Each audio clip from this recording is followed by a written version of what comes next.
हम जिस समाज परिवार परिवेश में रहते हैं ना, हमको तरह तरह लोगों से मिलना जुलना होता है। कभी कभी आप देखोगे किसी इंसान पे आप बहुत ज़्यादा विश्वास किए, बहुत उसके लिए काम किए, सेवा किए, समर्पित होकर के उसकी मुसीबत के समय आप एक पैर पे खड़ा होकर के उसकी मदद किए, लेकिन फिर भी वो इंसान जो था कपटी था, या यूँ बोलो कि उसकी आत्मा जो थी लो प्रवृत्ति की थी, निकृष्ट प्रवृत्ति की थी, वो आपको धोखा दे गया। धोखा दे गया ना। या बहुत बार होता है कि आप चूँकि अच्छे संस्कार के हो, तो आप लोगों को मुसीबत के समय मदद करने में कभी पीछे नहीं हटते हो, हमेशा मदद करते हो, लेकिन लोग फिर भी आपको धोखा दे जाते हैं। तो आप क्या बोलते हो? अब हम सीख गए। अब हम सीख गए कि समाज में कैसे रहना है। मतलब लोग हमको धोखा दे रहे हैं तो हम सीख गए। अब हम नेक्स्ट टाइम से सचेत रहेंगे। अब लेकिन यहाँ एक छोटी सी चीज़ जो है ना, उस पर गौर फरमाओ। आपका माइंड आपके साथ धोखा देता है, धोखाधड़ी का काम करता है, ट्रिक खेलता है, गेम खेलता है, तो आप कभी सीखते हो? कभी इस चीज़ पे गौर किया हो? देखो सुनो कैसे इंसान इंसान को धोखा देता है, तो हम जाके चार जली कटी बातें भी सुनाते हैं कि अब हम आपकी मदद नहीं करेंगे, मैंने आपके लिए इतना किया, आप मुझे इस ढंग से ट्रीट कर रहे हैं। बहुत कुछ मन के अंदर जो नकारात्मक विचार चलते रहते हैं, नेचुरल है कि भाई सब कुछ करने के बाद भी अगर किसी इंसान को उपेक्षा ही मिले, इंसल्ट ह्यूमिलेशन ही मिले, तो वो भी तो अपने तरफ का पूरा बात प्रकट करेगा, वो भी तो सब कुछ बोलेगा। तो हम बोल के अपने क्रोध को शांत कर लेते हैं और उस इंसान से, उस समाज से अलग हो जाते हैं कि अब हम इन लोगों से मतलब रखेंगे नहीं, अपने मन को शांत हम कर लिए। लेकिन आपका दिमाग आपके साथ ट्रिक खेलता है, आपको हमेशा धोखा देता है। आप कभी सीखते हो? कभी दिमाग को कंट्रोल करने की कोशिश करते हो? नहीं। अगर आप सीखते ना, तो मन के अंदर एक ही सोच नहीं चलते रहते हैं।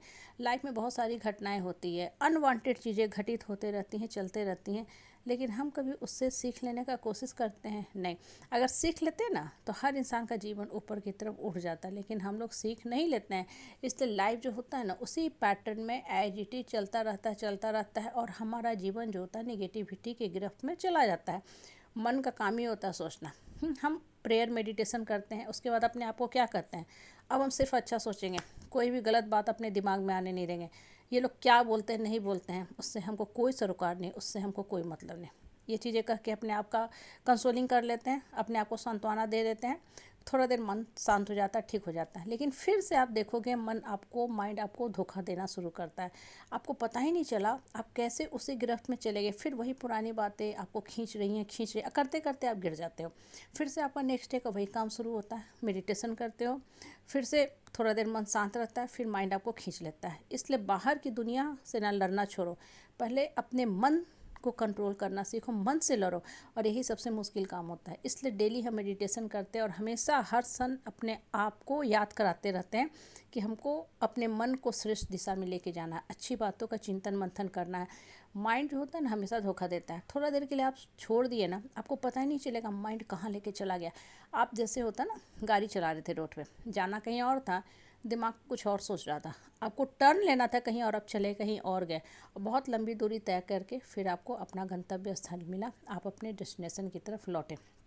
लाइफ में ना सबसे बड़ा जो दिक्कत का काम है ना, लूडो का जो खेल होता है ना, उसमें क्या होता है, सांप सीढ़ी का खेल होता है, ठीक है। और हमारे लाइफ में क्या होता है, हमारा सांप और सीढ़ी दोनों एक ही जगह स्थिर है। वो क्या है, हमारा माइंड, हमारा मन, मन के अंदर चलने वाले सोच। आप अभी उठ रहे थे, बहुत अच्छा सोच रहे थे, कल्पना के सरोवर में बह गए, पल भर में पता ही नहीं चला, फिर से वही नेगेटिव थॉट्स आए, आपको काट के पटक के गिरा के चला गया, फिर से आप उठना शुरू किया। इसलिए ना बाहर की दुनिया से लड़ने से अच्छा है, बाहर की दुनिया से तो इंसान अलग कर लेता है, अलूफ कर लेता है, मन की शांति खोज लेता है, लेकिन अपने अंदर की दुनिया से ना मन के अंदर जो नकारात्मक सोच चल रहा है, उससे अपने आप को अलूफ करना सीखो। इसलिए बहुत स्ट्रॉन्ग मेडिटेशन और प्रेयर की ज़रूरत होती है। या ना हो सके तो अच्छी चीज़ें कॉपी पे लिखना सीखो। कॉपी पे लिखना भी ना एक बहुत अच्छी विधि विधान है। खासकर मैं तो अक्सर अपनाती हूँ। अगर मुझे कुछ जीवन में चाहिए या मेरा मन बहुत ही परेशान है, तो जो चीज़ मुझे चाहिए उस चीज़ को लिखते जाते हैं।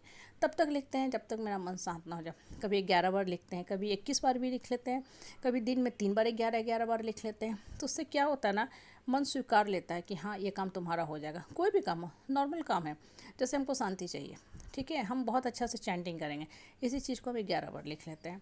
तो धीरे धीरे मन के अंदर ये चीज़ें ना समाहित हो जाती है। मन फिर बोलने लगता है कि हाँ तुम्हारे अंदर शांति है, अब तुम्हारा मन शांत हो चुका है। तो फिर बेकार की बातों की तरफ ना दिमाग नहीं जाता है, दिमाग बैक नहीं होता है। इसलिए ना पहले अपने मन से सीखो और मन को गाइड करो।